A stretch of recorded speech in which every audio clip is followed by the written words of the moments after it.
ছাত্র সমন্বয়ক অর্থাৎ এই 24-এর বিপ্লবীদের জন্য ফাঁসির দড়ি রেডি। প্রফেসর ইউনূসের টোপ কাজে লাগছে। ইউনূস সরকারের টোপ, বিচার বিভাগের টোপ এবং এটা আইনেরও একটা টোপ। সাহস না থাকলে রাজনীতি করা যায় না। এদিকে আজ জুমার পর সমন্বয়কদের বিরুদ্ধে কঠিন একটি ঘোষণা আসে। চারদিক তোলপাড় হয়, ডক্টর ইউনূসের উপর প্রভাব পড়ে।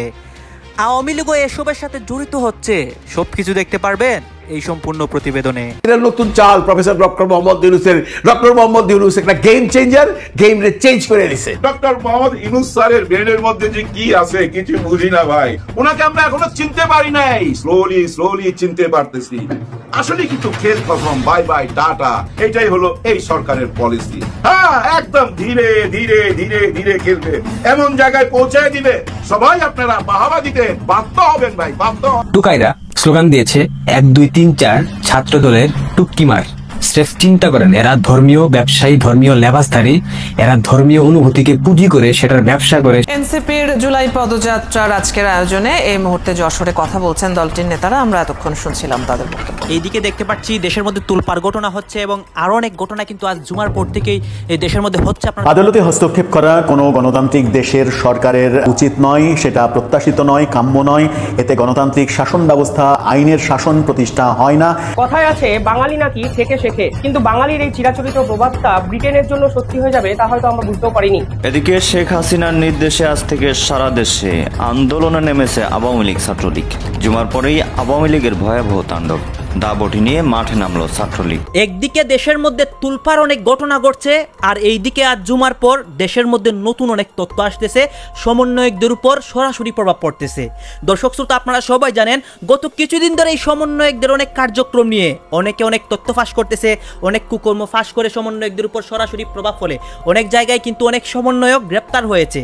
দর্শক শ্রোতা, আপনারা জানেন সার্জিস, হাসনাত তারা সারা বাংলাদেশের মধ্যে ঘুরতেছে এবং এই সম্পূর্ণ জুলাই মাস তারা সারা বাংলাদেশের প্রত্যেকটা জায়গায় যাবে এবং তারা অনেক কিছু বলতেছে এবং তারা নির্বাচন করবে। দর্শক শ্রোতা, এখন কি হয়, অনেক চাঞ্চল্যকর তথ্য আমাদের কাছে আসে। আপনারা সম্পূর্ণ ভিডিও দেখবেন, দেশের সর্বশেষ আপডেট দেখলে আপনারা অবাক হতে বাধ্য হবেন এবং সবকিছু একবার স্পষ্ট ক্লিয়ার হতে পারবেন। আসুন আমরা কথা বাড়াচ্ছি না, আমরা সরাসরি ভিডিওর মূল আলোচনায় চলে যাচ্ছি। এরই মধ্যে কয়েকটা ইম্পর্টেন্ট ক্লিপ থাকবে, সেইগুলো আপনারা মিস করবেন না। আজকের আলোচনার টপিক ছাত্র সমন্বয়ক অর্থাৎ এই 24-এর বিপ্লবীদের জন্য কি ফাঁসির দড়ি রেডি। কেন বলছি, চলুন এভিডেন্স সহকারে দেখা যাক। রাজনীতিবিদরা হাতে হাত মিলাচ্ছে আর বিপ্লবীদের ফাঁসির দড়ি এগিয়ে আসছে। এছাড়াও কিছুদিন পূর্বে হাসনাত আব্দুল্লাহ আরেকটি বক্তব্য দিয়েছিল, সেখানে বলেছিল আওয়ামী লীগ আবার ক্ষমতায় আসলে প্রথম টার্গেট হবে বৈষম্য বিরোধী ছাত্র সমাজ। এরপরই তিনি আজকে এই পোস্টটি দিলেন। এর দ্বারা কি মনে হচ্ছে, কেন তিনি এই ধরনের পোস্ট এবং বক্তৃতা দিয়ে যাচ্ছেন? তার মানে এই ছাত্র সমন্বয়করা কি খুব দ্রুতই কোনো অনাকাঙ্ক্ষিত ঘটনার পূর্বাভাস পেয়েছেন, কোনো অনাকাঙ্ক্ষিত ঘটনা ঘটতে যাচ্ছে এমন কিছু, বা 24-এর বিপ্লব কি ব্যর্থ হতে যাচ্ছে? আসুন এই পোস্টটি নিয়ে একটু বিশ্লেষণ করি। বলেছে রাজনীতিবিদরা হাত মিলাচ্ছে, এর দ্বারা কি বোঝানো হচ্ছে? আমার মনে হচ্ছে যেটি বোঝানো হচ্ছে তা হলো বিএনপি আওয়ামী লীগকে শেল্টার দিচ্ছে। কারণ বিএনপির বর্তমান অ্যাক্টিভিটিস দেখে যা মনে হচ্ছে, আওয়ামী লীগ এখানে পুনর্বাসিত হলো কিনা, আওয়ামী লীগ রাজপথে আসলো কিনা, আওয়ামী লীগ এখানে নির্বাচন করলো কিনা, এই নিয়ে বিএনপির কোনো হেডেক নেই, কোনো মাথা ব্যথা নেই। বিএনপির বর্তমান যত হেডেক সব হলো এই বৈষম্য বিরোধী ছাত্র আন্দোলন, এদেরকে হটাও, বৈষম্য বিরোধীদেরকে হটাও, এটি হলো বিএনপির এখন মূল লক্ষ্য বলে মনে হচ্ছে। যে সংবিধান সংশোধন বা পুনর্লিখনের কাজ অন্তর্বর্তীকালীন সরকারের না, বরং সংবিধান সংশোধন করা লাগুক, সংস্কার করা লাগুক, পুনর্লিখন করা লাগুক, সেটি নির্বাচিত সরকার করবে। তাদের দাবি অন্তর্বর্তীকালীন সরকারের কাজ হলো দ্রুত নির্বাচন সংক্রান্ত যতটুকু সংস্কার করা দরকার তাই করে তারা দ্রুত একটি নির্বাচন দেখ এবং নির্বাচনী সরকার ক্ষমতায় আসুক, পার্লামেন্ট গঠিত হোক, তারপরে সংবিধানকে কি করা লাগবে সেটি তারা করবে। এরপরে আরেকটি দাবি আসলো এই রাষ্ট্র সংস্কারের সামগ্রিক বিষয় নিয়ে। সেখানে বিএনপি ডিরেক্টলি বলে দিল যে সংস্কার করার আপনারাকে বা সংবিধান সংস্কার করার আপনারাকে, এগুলো মানে নির্বাচিত সরকার করবে। আপনারা দ্রুত নির্বাচন দিন, রাষ্ট্রের সংস্কার যা করার ক্ষমতায় গিয়ে আমরা করবো, বা যারা নির্বাচিত হবে তারা করবে। তো বিএনপির বর্তমান ভাষণটি এমনই। এবং এই আওয়ামী লীগদের পুনর্বাসন হওয়া নিয়ে তাদের হেডেকটি কেন নেই, আমি আমার পয়েন্ট অফ ভিউ থেকে বলছি। আমার যেটি মনে হচ্ছে, বিএনপি যুগ যুগ ধরে আওয়ামী লীগের সাথে খেলেছে, তো খেলোয়াড় হিসাবে তারা একে অপরের মানে সব সিস্টেম তারা জানে। তাই বিগত 15 বছর বল ছিল আওয়ামী লীগের কোর্টে, যার কারণে বিএনপি নিষ্পেষিত হয়েছে, নির্যাতিত হয়েছে। বাট বিএনপি ভেবেই নিয়েছে যে অভ্যুত্থানের পরে বল তাদের কোর্টে চলে এসেছে, তাই তারা ভাবতেছে বল যেহেতু এখন আমাদের কোর্টে, তাই আমাদের উচিত পুরাতন খেলোয়াড়দের সাথেই খেলা, কারণ পুরাতন খেলোয়াড়দের সিস্টেম তাদের ভালো করে জানা আছে। তাই পুরাতন খেলোয়াড়রা মাঠে আসলে এ নিয়ে তাদের কোনো টেনশন নেই, তারা এটি আরো হ্যাপি হবে বলে মনে হচ্ছে। বাট তাদের শঙ্কা বা তাদের ভয় বা তাদের মানে টার্গেটের পয়েন্ট হলো যে তারা নতুন প্লেয়ারদের সাথে খেলতে চাচ্ছে না বলে মনে হচ্ছে। সেটি হলো এই ছাত্র সমন্বয়করা বা নতুন কেউ এই মাঠে আসুক বল খেলতে, সেটি বিএনপি চাচ্ছে না বলে তাদের এই টোটাল অ্যাক্টিভিটিসে মনে হচ্ছে। কারণ এই বৈষম্য বিরোধী ছাত্র আন্দোলন এই মুহূর্তে রাষ্ট্রের স্বার্থে হোক, জনগণের স্বার্থে হোক, 24-এর বিপ্লবের স্বার্থে হোক, যেই দাবি করুক না কেন, বিএনপি আগ পাস না ভেবে চোখ বন্ধ করে ডিরেক্ট তার বিরোধিতা করে যাচ্ছে। এবং বিগত কিছু দিনের পলিটিক্যাল অবস্থান যদি দেখি, তাহলে এটি মনে হচ্ছে যে বিএনপি একদম চোখ বন্ধ করে বৈষম্য বিরোধী ছাত্র আন্দোলন কোনো কিছু চাচ্ছে, তার মানে আমরা নাই এর মধ্যে, আমাদের এর বিরোধিতা করতেই হবে। বিষয়টি এখানে এসে দাঁড়াচ্ছে। আর আমার মনে হয় হাসনাত আব্দুল্লাহর এই পোস্টে রাজনীতিবিদরা হাত মিলাচ্ছে বলতে এটি বোঝানো হয়েছে। এছাড়া আরো একটি পয়েন্ট আসতে পারে, সেটি হলো এই যে অন্তর্বর্তীকালীন সরকার তারাও হঠাৎ করে বৈষম্য বিরোধী ছাত্র আন্দোলনের সাথে বিট্রয় করা শুরু করেছে বলে মনে হচ্ছে। সে বিষয়টি নিয়ে আলোচনা করব। তো এই অন্তর্বর্তীকালীন সরকারও তার উপদেষ্টা মণ্ডলীর ভিতরে এই বিগত ফ্যাসিস্ট আওয়ামী সরকারের এই ফ্যাসিস্টের দোসরদেরকে স্থান দিচ্ছে। স্থান দিয়ে এই অন্তর্বর্তীকালীন সরকারও তার বাহুবলকে মনে হয় আরো শক্তিশালী করতে চাচ্ছে মনে হচ্ছে। সেটিও বোঝানো হতে পারে যে রাজনীতিবিদরা হাত মিলাচ্ছে। আর বলা হচ্ছে বিপ্লবীদের ফাঁসির দড়ি এগিয়ে আসছে। এটি তো স্বাভাবিক যে সামগ্রিকভাবে যখন একটি যুদ্ধে অবতীর্ণ হয় বা একটি অভ্যুত্থান ঘটে, তখন সামগ্রিক শক্তি দিয়ে যেই পরাশক্তিকে বা যেই ফ্যাসিস্ট শক্তিকে পরাজিত করা হয়, এরপরে নিজেদের মধ্যেই যদি আন্তঃকন্দল তৈরি হয়ে যায়, তখন সেই পরাজিত শক্তি তো আবার মাথা চাড়া দিয়ে উঠবে। আর যদি উঠে, সেক্ষেত্রে তো বিপ্লবীদের জন্য ফাঁসির দড়ি রেডি থাকবে। এটি যুগ যুগের হিস্ট্রিতে বলে, ইতিহাস তো এটাই বলে। প্রফেসর ইউনূসের টোপ কাজে লাগছে। ইউনূস সরকারের টোপ, বিচার বিভাগের টোপ, এবং এটা আইনেরও একটা টোপ। খবর, জুলাই গণহত্যার দায় স্বীকার করে রাজসাক্ষী হলেন সাবেক আইজিপি চৌধুরী মামুন। ইন্টারেস্টিং একটা খবর। এটা তাৎপর্য অনেকে স্বাভাবিকভাবে বোঝার কথা নয়। রাজসাক্ষী হলে সুবিধা কি? রাজসাক্ষীটা কি? এর মানে অপরাধী নিজেই আরো বড় অপরাধের বিরুদ্ধে সাক্ষী দিবেন এবং নিজের অপরাধ স্বীকার করবেন যে হ্যাঁ আসলে আমরা এটা করেছি, আমাকে অমুক নির্দেশনা দিয়েছে এবং ইটস ক্রাইম। যা জানেন তার জ্ঞানের মধ্যে সব বলবেন। তো অপরাধী নিজে যখন এরকম সাক্ষী দেয়, 164 জবানবন্দি দেয়, তখন এটাকে বলা হয় রাজসাক্ষী। আর রাজসাক্ষী হলে সুবিধা, এটাকে টোপ কেন বললাম? সুবিধা হচ্ছে এই রাজসাক্ষী ক্ষমা পেতে পারেন যদি তার অপরাধের মাত্রাটা একদম কমান্ডিং না হয়। বিচারক চাইলে এই রাজসাক্ষীর বিনিময়ে তাকে ক্ষমা করে দিতে পারে। মূলত সাধারণত রাজসাক্ষী হয় ক্ষমার শর্তে, যেখানে একটা টোপ থাকে অথবা বলা হয়ে থাকে যে আপনি ক্ষমা চাইলে, আপনি রাজসাক্ষী হলে আপনাকে ক্ষমা করে দেওয়া হবে। মূল অপরাধী বা কয়েকজন অপরাধীকে টার্গেট করা হয় যে এই কয়েকজনকে আমরা ফাঁসি দিব বা ক্যাপিটাল পানিশমেন্ট দিব। এক্ষেত্রে অন্যান্য যারা আছে, যারা নির্দেশ পালন করেছেন, যারা কমান্ডিং নয়, তারা যদি রাজসাক্ষী দেয় তাহলে আপনি ক্ষমা পাবেন। এটা হচ্ছে টোপ। এই টোপ ইউনূস সরকারের পক্ষ থেকে বা আইনে, সাক্ষ্য আইনে আগে থেকে আছে যে কেউ চাইলে রাজসাক্ষী হতে পারে। রাজসাক্ষীর সাধারণ কনভেনশন হচ্ছে যিনি রাজসাক্ষী হবেন তিনি অপরাধী হলেও তিনি ক্ষমা পাবেন। এখন বাস্তবতাটা হচ্ছে এরকম যে শেখ হাসিনা, আসাদুজ্জামান খান কামাল, ওবায়দুল কাদের, এরকম কয়েকজনকে, আনিসুল হক, সালমান এফ রহমান, এদেরকে সরকার টার্গেট করেছে এবং মাঠে যারা গুলি করেছে এদের অনেকের ক্ষমার যোগ্য নয়। তবে এই চৌধুরী মামুন টাইপের অনেকে, যদিও পুলিশের IGP, it's very significant role. হাসিনার অতি বিশ্বস্ত না হলে পুলিশের আইজিপি হওয়া যায় না। তারপরেও যেহেতু হাসিনা নিজেই সরাসরি পুলিশের আইজিপিকে নির্দেশ দিতেন, এখানে আরো অনেক কথা উঠে এসেছে। হাসিনা সরাসরি আইজিপিকে বলতেন তা না, হাসিনার একটা বিশ্বস্ত গ্যাং ছিল, পুলিশের মধ্যে গ্রুপিং ছিল, গোপালগঞ্জ, ফরিদপুর বাহিনী, হিন্দু বাহিনী, যেটা 164-এ এই আইজিপি মামুন অলরেডি সাক্ষ্য দিয়েছে ম্যাজিস্ট্রেটের কাছে অলরেডি রেকর্ডেড। বিভিন্ন সোর্স বলছে, এটা তো আর ওপেন নয়। তো এই জায়গাটা থেকে সবকিছু যে চৌধুরী মামুনকে বলেছেন হাসিনা গুলি করতে, তা না। হাসিনা গুলি করতে, গণহত্যা চালাতে, শিশু হত্যা করতে, এটা অন্যান্য পুলিশ অফিসার যেমন অতি বিশ্বস্ত যারা ছিল গোপালগঞ্জের, তাদের কাছেও বলেছে হাসিনা।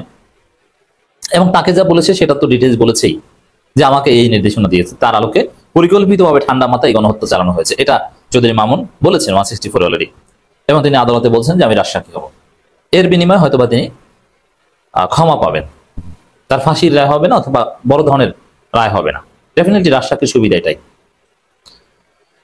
শুধু চৌধুরী আব্দুল্লাহ মামুন নন, আরো বেশ কয়েকজনে রাজসাক্ষী হতে পারে। সাবেক এক মন্ত্রী কামাল মজুমদার, তিনিও রাজসাক্ষী হতে রাজি। মানে এর ফলে দেখবেন যে এই চৌধুরী মামুন যে প্রেসিডেন্স তৈরি করেছে, যে নজির স্থাপন করেছে, যেহেতু হাসিনা ইন্টারন্যাশনালি ক্রিমিনাল হিসেবে এস্টাবলিশড, আর হাসিনার এমনি ন্যাচারাল ডেথের সময় হয়েছে, এই হাসিনার পক্ষ নিয়ে তো কোনো লাভ নেই, আর আওয়ামী লীগ যা কখনো ফিরে আসতে পারবে না এটাও ক্লিয়ার হয়ে গিয়েছে। এই জায়গাটায় একটা ট্রেন্ড তৈরি হবে, দেখবেন অনেকেই এই মামুনের মতো অনেকেই দেখবেন রাজসাক্ষী হতে চাইবে। অতএব আওয়ামী লীগ জয় বাংলা, এই তওবা করে আওয়ামী লীগ এগুলো ছেড়ে এই জুনায়েদ আহমেদ পলকের মতো ইয়াং ছেলে ওরও উচিত রাজসাক্ষী হওয়া, যদি ক্ষমা পায় অ্যাটলিস্ট ফাঁসির রায় থেকে যদি বাঁচতে পারে, অথবা একদম দীর্ঘমেয়াদী কারাদণ্ড থেকে যদি বাঁচতে পারে, কিছুটা রিলিফ হয়, রাজসাক্ষী হয়ে যাওয়া উচিত। যারা পালাতক ওরা তো পালাতক, আর যারা দেশে আছে এরা সবাই রাজসাক্ষী হতে পারে। তবে ওই আনিসুল হক বা এই টাইপের সালমান ইকরাম এরকম কয়েকজন আছে যারা রাজসাক্ষী হলেও মাপ পাবেন না, কারণ তার প্রমাণ নেই। যেমন আসাদুজ্জামান খান কামাল যদি গ্রেপ্তার হতেন আর তিনি যদি রাজসাক্ষী হতেন তাহলে তিনি মাপ পেতেন না, ক্ষমা পাওয়ার সুযোগ তার ক্ষেত্রে নেই। তো এখন এই মামুন সাহেব যে ট্রেন্ড স্থাপন করেছেন, যে প্রেসিডেন্স স্থাপন করেছেন, এভাবে যদি আরো অনেকে হতে থাকে, অলরেডি এক বা একাধিক কয়েকজন মন্ত্রী রাজসাক্ষী হতে রাজি হয়েছে, এমনকি কর্নেল ফারুকও হতে পারে, কারণ এদের কোনো ভবিষ্যৎ নেই। এটা জানে যে এই আওয়ামী লীগের আর কোনো, এদের জীবদ্দশায় অ্যাটলিস্ট আওয়ামী রাজনীতি ফিরবে না। যাদের বয়স 65+, এদের স্বাভাবিক জীবদ্দশায় কোনোদিন আওয়ামী রাজনীতি একদম ফিরবে না। আমাদের তাদের জন্য ভালো রাজসাক্ষী হয়ে যাওয়া, তাদের পরিবারের লোকজন। এছাড়া আমি বুদ্ধিতে আমার আলোচনা আওয়ামী লীগের হাজার হাজার মানুষ শোনেন, লক্ষ লক্ষ মানুষ শোনেন। বিশেষ করে এটা তো ট্রাইব্যুনালের মামলা, থানায় যে মামলাগুলো এগুলো চলবে, এত সহজ না যে আপনারা জেলায় জেলায় থানায় থানায় যে গণহত্যা হয়েছে এই আওয়ামী লীগের স্থানীয় লোকজন বেঁচে যাবে, এত সহজ নয়। জামাত বিএনপির উপর যে 15 বছর নির্যাতন করেছে এগুলো সব বিচার হবে। এক্ষেত্রে আপনারাও রাজসাক্ষী হতে পারেন যে আওয়ামী রাজনীতি আর করবো না, আমাকে এই নির্দেশনা দিয়েছে, কারা কিভাবে কি করেছে, আরো পুলিশ যারা আসামি হয়েছে আপনারা রাজসাক্ষী হয়ে যান।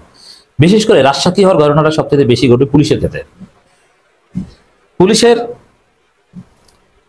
এসআইরা একটা বড় অংশ ধরা পড়বেন, বিচার আওতায় আসবেন। সেক্ষেত্রে ওসি যারা তারা বলবে উপরের নির্দেশ, সে বলবে উপরের নির্দেশ, আর মাঠে যে সে কি করবে, সে কিন্তু একটা ধরা পড়বে। এক্ষেত্রে আপনি আগে ভাগে রাজসাক্ষী হন, বাঁচতে পারবেন, সুযোগ আছে। ব্যাপকভাবে হাজার হাজার লোক যদি অপরাধী আসামি যদি এভাবে রাজসাক্ষী হতে থাকে তাহলে দৃশ্যপাট বদলে যাবে। হতে পারে আইজিপি মামুন যেহেতু হয়েছে, আর কাকে আইজিপি করে কোন পর্যায়ে দালাল বা অপরাধী হলে তো বুঝেন, তাহলে আরো অনেকেই রাজসাক্ষী হবেন। এটা একটা গুরুত্বপূর্ণ ঘটনা। দর্শক, জুলাই গণহত্যার সময় সংগঠিত মানবতাবিরোধী অপরাধের দায় স্বীকার করেছেন সাবেক পুলিশ মহাপরিদর্শক চৌধুরী আব্দুল্লাহ মামুন। ট্রাইব্যুনালে তিনি বলছেন, আমি জুলাই হত্যাকাণ্ডের সঙ্গে জড়িত। এটা এভাবে স্বীকার কেন করে? এটা স্পষ্ট যে এটা ক্ষমা পাওয়ার জন্য।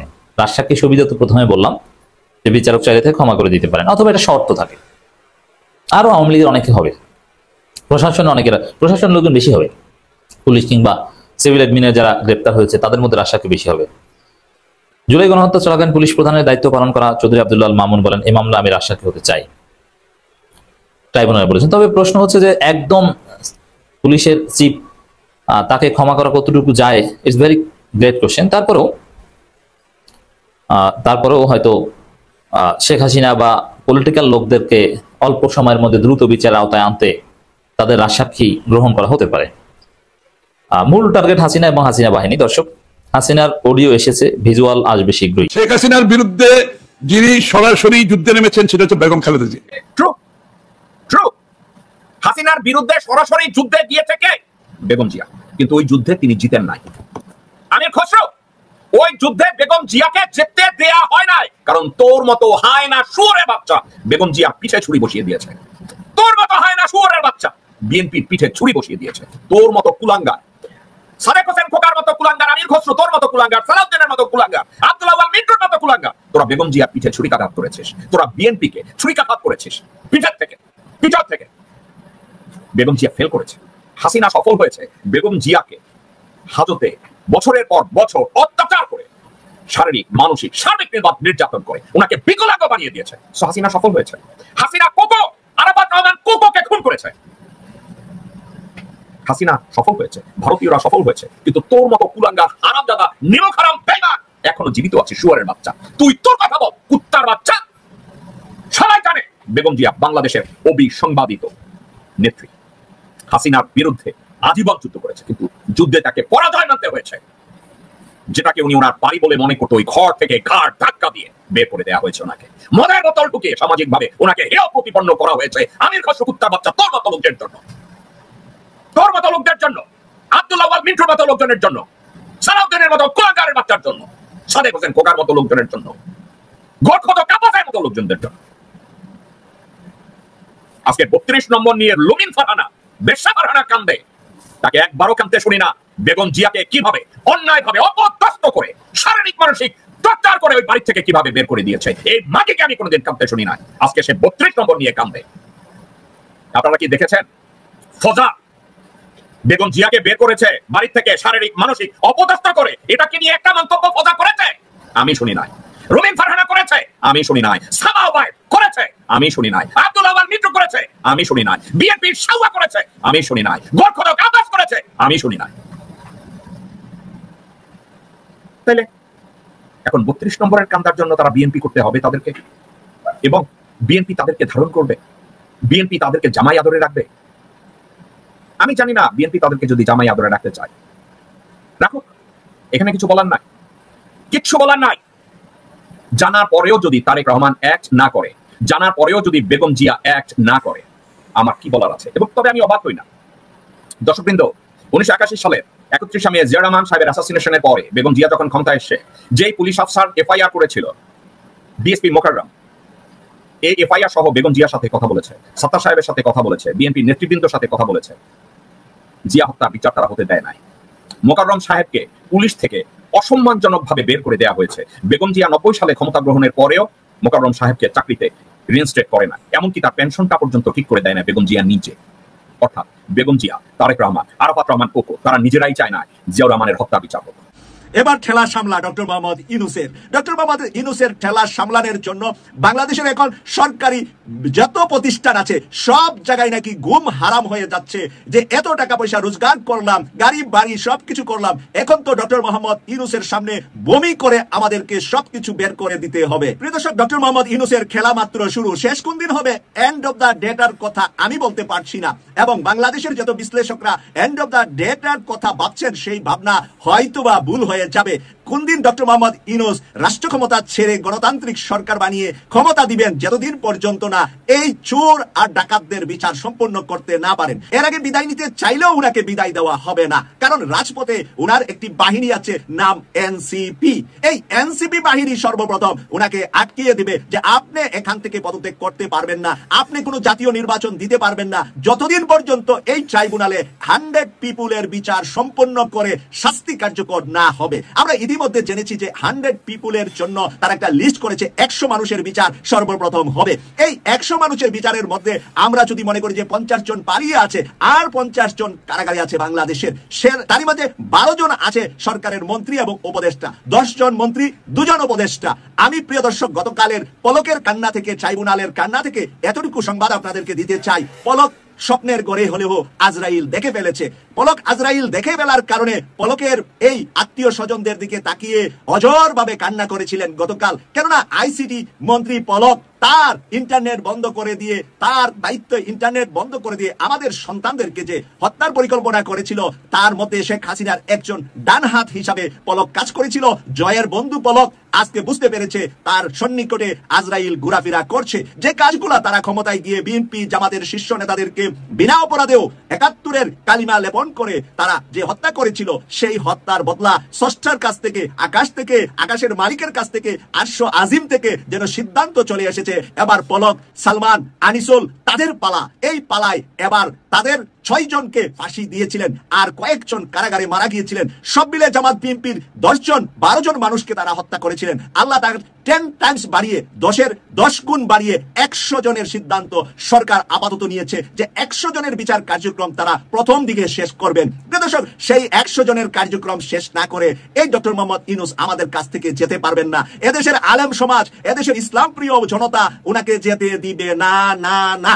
আমি মাসুক আপনাদের সামনে ওয়াদা দিচ্ছি, সাক্ষ্য দিচ্ছি, ডক্টর মোহাম্মদ ইউনূস এই 100 জনের বিচার করার আগ পর্যন্ত গদি ছেড়ে যেতে পারবেন না। দেশের জনগণ রাস্তায় শুয়ে পড়বে। যমুনার সামনে লক্ষ নয় কোটি মানুষ রাস্তায় শুয়ে পড়বে। স্যার, আপনি যেতে পারবেন না, নির্বাচনও দিতে পারবেন না। আপনার হাতে সকল বিচার সম্পূর্ণ করে এই জালিমদের বিচার কার্যকর করে আপনি এবার গণতান্ত্রিক ভোট দিয়ে যারা রাষ্ট্রীয় ক্ষমতায় সর্বোচ্চ ভোট পাবে তাদের হাতে দায়িত্ব দিয়ে আপনি চলে যাবেন। সময় 6 মাস লাগবে নাকি 6 বছর লাগবে, এটা জনতা কাউকে নির্বাচন করার সুযোগ দিবে না। নির্বাচন কমিশনার নির্বাচনের ঘোষণা দিবে ঠিকই, নির্বাচন কমিশনার ঘোষণা দেওয়ার পরে কমিশনাররা তাদের অফিস থেকে আর বের হতে পারবে না। ওখানেই তাদেরকে 7 দিন আটকে রাখবে প্রয়োজনে, ওখানেই তারা থাকবে, বসা পায়খানা ওটার ভিতরেই নির্বাচন কমিশনারদের করতে হবে। দেশের এনসিপি, দেশের ইসলামী দলগুলা সেই রাস্তাঘাট সব ব্লক করে দিবে যদি নির্বাচনের ডিক্লার দেয় এই 100 পিপলের বিচার সম্পন্নের আগে। তাই মনে মনে মন কলা খেতে পারেন রাজনীতিবিদরা, মনে মনে মন কলা খান, রাষ্ট্রের দায়িত্ব পাবেন না ততদিন যতদিন না খুনি হাসিনা আর তার সঙ্গীদের বিচার সম্পূর্ণ না হয়। যে টাইমে বিবিসি একটা অডিও কল ফাঁস করলো এবং 30-35 মিনিটের একটা ডকুমেন্টারি আমাদেরকে দেখাইলো। কি এই ডকুমেন্টারিটা ছিল? জুলাইয়ের উপরে। হ্যাঁ, আমাদের এই দেশে কত চ্যানেল ওনাদের ডকুমেন্টারি দেখছেন? আমার মনে হয় হ্যাঁ, টুকরো টুকরো অনেক খবর দিচ্ছে জুলাই, কিন্তু এরকম ডকুমেন্টারি আমরা দেখি নাই। আচ্ছা, এই যে অডিও কলটা ফাঁস করলো, এই অডিও কলটা তো বাংলাদেশের সিআইডি প্রথম দিছিল আদালতে, এই বিচার ট্রাইব্যুনালে ওনারাই প্রথম জমা দিছে পরীক্ষা নিরীক্ষা কইরা, এবং বাংলাদেশের সিআইডি বলছে এটা একেবারেই অরিজিনাল, কিন্তু তারপরে ওইটা তখন প্রকাশ করা হয় নাই। ওটা চলে গেল কোথায়? বিবিসির হাতে। আর বিবিসির ইমেজটা আমাদের কাছে একটু অন্যরকম না? গত 10 মাসে ওনাদের আচরণ দেখা, ওনাদের কথাবার্তা দেখা আপন আপন মনে হয়েছে, আপন আপন মনে হয় নাই। একটু অধিকার গন্ধ ছিল না? হ্যাঁ, ওনারাই বাংলাদেশের 18 কোটির চেয়ে ভারতের বাঙালিদেরকে বেশি গুরুত্ব দিচ্ছিল বিবিসি বাংলা। হ্যাঁ, ওই বিবিসি বাংলা এখন দেখেন সবাই পক্ষে চলে আসলো, সবাই মন জয় করে ফেলাইলো, কিন্তু বাংলাদেশে কোনো চ্যানেলকে এই দায়িত্ব দিল না কেন যে ভাই এই ভয়েসটা অরিজিনাল কিনা তোমরা পরীক্ষা করো? বিবিসি কে কেন দিল? কারণ ওনারা বিদেশ থেকে এটা পরীক্ষা করার ক্ষমতা রাখে এবং ওনাদের কথা বিশ্বাস করবে সারা বিশ্বে। এটা ছড়াইয়া গেল তো ব্যাপারটা কোন টাইমে? যে টাইমে একজন রাজসাক্ষী দাঁড়াইয়া গেল। ঘটনাগুলো কিন্তু খুব কাছাকাছি, কিন্তু সবগুলা ঘটনা আপনি যদি এক করেন আপনি একটা জিনিস পাইবেন, মারাত্মক একটা ফলাফল পাইবেন। দেখেন, রাজসাক্ষী হয়ে গেল পুলিশের একজন প্রধান কর্মকর্তা। কেন রাজসাক্ষী হলো? উনি কিন্তু নিজের সেভ কইরা ফেলাইলো। হ্যাঁ, রাজসাক্ষী হওয়া মানে কি জানেন? রাজকীয় একটা ব্যাপার ভাই, কিন্তু উনি এখন এই কারাগারের মধ্যেই ভিআইপি ট্রিটমেন্ট পাবে। ওনার আবার সিকিউরিটি লাগবে, যেহেতু উনি রাজসাক্ষী, হ্যাঁ রাজার সাক্ষী, তার মানে উনি সিকিউরিটি পাবে। এবং আইনে এমনও আছে উনি কিন্তু জামিনও পাইতে পারে, জামিন পাইলে অবাক হবেন না, কারণ উনার কথার উপরে নির্ভর কইরা আর বিবিসি অডিও কল এবং আন্তর্জাতিক বিচার ট্রাইব্যুনালের কাছে আরো শত শত ভিডিও ফুটেজ আছে। সব কিছু মিলায়া বিচার শুরু হয়ে গেছে তো ভাই, তাই না? বিচার শুরু হয়ে গেছে। এই যে 19 তারিখে জামাত আসবে, জামাতের এখানে প্রথম দাবি কি জানেন? প্রথম দাবিটাই হইলো প্রতিটি হত্যাকাণ্ডে বিচার হইতে হবে, এটা জামাতের দাবি। আমি আবার বলতেছি, এখানে কথাটা বুঝেন, প্রতিটি হত্যাকাণ্ডের বিচার হইতে হবে। তার মানে কি? বিডিআর হত্যাকাণ্ড, শাপলা চত্বরের হত্যাকাণ্ড, হাই শাপলা দিতে চান না প্রতীক, অথচ এই শাপলা চত্বরে কত বড় হত্যাকাণ্ড ঘটে গেছে। হ্যাঁ, এই শাপলা তো দিতেই হবে, এই শাপলা চত্বরের হত্যাকাণ্ড এবং 24 হত্যাকাণ্ডের বিচার চায়। এটা ওনাদের প্রথম দাবি, 7টা দাবির মধ্যে প্রথম দাবি। এই বিচারগুলা হইতেই হবে, না হইলে কিন্তু কোনো নির্বাচন ওনারা মাইনা নিবে না। জুলাই সনদপত্র ঘোষণা করতে হবে, এটা ওনাদের দাবি। 19 তারিখে আপনারা বুঝতে পারবেন। হ্যাঁ, 19 তারিখে আপনারা বুঝতে পারবেন। ভাই, ডক্টর মোহাম্মদ ইউনূস স্যারের ব্রেনের মধ্যে যে কি আছে কিছু বুঝি না ভাই, আমার ভীষণ কৌতূহল। হ্যাঁ, ওনাকে নিয়ে না আরো অনেক গবেষণা করার বাকি রয়ে গেছে আমাদের। ওনাকে আমরা এখনো চিনতে পারি নাই, স্লোলি চিনতে পারতেছি। দেখেন, নিজেকেই কিন্তু ভিলেন বানায় নিল। কার কাছে? কিছু রাজনৈতিক দলের কাছে, যারা ওনাকে খুব সাপোর্ট দিত, ওনারা ওনাকে সন্দেহের চোখে দেখা আরম্ভ করলো। তার মানে উনি এখন ভিলেন। হ্যাঁ, এটা কি হইতে পারে? হ্যাঁ, এটা সবাই ভাইবা দিছিল, অনেকে এটা নিয়ে অনেক কথা বলতেছিল, বুদ্ধিজীবীরা এটা নিয়ে গবেষণায় নাইবা গেছিল, কিন্তু আমার মনে কোনো সন্দেহ ছিল না, কারণ এটা একটা মেকিং গেম, যে আমি ভাই এখন ভিলেন, তোমরা আমাকে ভিলেন বানাও। ডক্টর মোহাম্মদ ইউনূস স্যারের ভাই দুষ্টামি বুদ্ধি ভরা মাথার মধ্যে। হ্যাঁ, দুষ্টামি বুদ্ধি না হলে তো ভাই এভাবে নিজেকে ভিলেন বানাইতে পারতো না, ঠিকই ভিলেন বানায় নিছে। আর ওই টাইমে দেখেন ওই দলের সবাই কিন্তু ওনার পক্ষে চলে গেল। একটা টাইমে আইসা সবাই আবার সংলাপে বসে গেল, মনে হইতেছিল না একদম মিলা গেল। আসলে কিন্তু খেল খতম, বাই বাই টাটা। কারণ পুলিশ অফিসার যে উনার সঙ্গে ছিলেন সারাক্ষণ, শেখ হাসিনার সঙ্গে ছিলেন, শেখ হাসিনার সমস্ত কথা উনি ফাঁস কইরা দিবেন। কখন ফাঁস করবেন? যে টাইমে 19 তারিখ আসতেছে, এই 19 তারিখে জামাত ইসলামের যে মহাসমাবেশ হবে, এখান থেকে কি ঘোষণা আসবে যে বিচার হইতে হবে, সেই বিচারটা যে শুরু হয়। আপনারা দেখলেন এখানে কি কথা হচ্ছে। অনেকেই কিন্তু অনেক কথা বলতেছে, অনেকে আলোচনা করতেছে, অনেকে সমালোচনা করতেছে দেশের বিভিন্ন অবস্থা এবং পরিস্থিতি নিয়ে। সবাই সবার মন্তব্য প্রকাশ করতেছে এবং তাদের মন্তব্যগুলো দেখে আমরা অনেক কিছু বুঝতে পারতেছি দেশের মধ্যে কি হচ্ছে এবং দেশের পরিস্থিতি ঠিক কোন দিকে যাচ্ছে। দর্শক শ্রোতা, এখানে কিন্তু বিশেষ করে আওয়ামী লীগের বিভিন্ন বিষয়, সমন্বয়কদের বিষয়, এইগুলা নিয়ে কথা হয়, অন্যদিকে দেশের রাজনৈতিক প্রেক্ষাপট নিয়ে কথা হয়। দর্শক শ্রোতা, এই বিষয়গুলোর সাথে মানে এখানে যে কথাগুলো হচ্ছে এইগুলোর সাথে আপনারা একমত পোষণ করতেছেন নাকি দ্বিমত পোষণ করেন, এইটা আপনারা অবশ্যই কমেন্ট বক্সে লিখে যাবেন। আর হ্যাঁ, তখন আপনাদেরকে আমরা যা কিছু দেখিয়েছি সব কিছু আমরা সোশ্যাল মিডিয়া থেকে সংগ্রহ করেছি, এখানে আমাদের নিজস্ব কোনো মন্তব্য নেই বা নিজস্ব কোনো সিদ্ধান্ত নেই। সর্বশেষে আপনাদের কাছে আমাদেরকে রিকোয়েস্ট থাকবে, আপনারা আমাদের চ্যানেলে নতুন দর্শক হয়ে থাকলে চ্যানেলটি সাবস্ক্রাইব করবেন এবং পাশে থাকা বেল বাটনটি বাজাবেন, যাতে করে নেক্সট ভিডিওটা সবার আগে আপনাদের কাছে পৌঁছায়। ধন্যবাদ।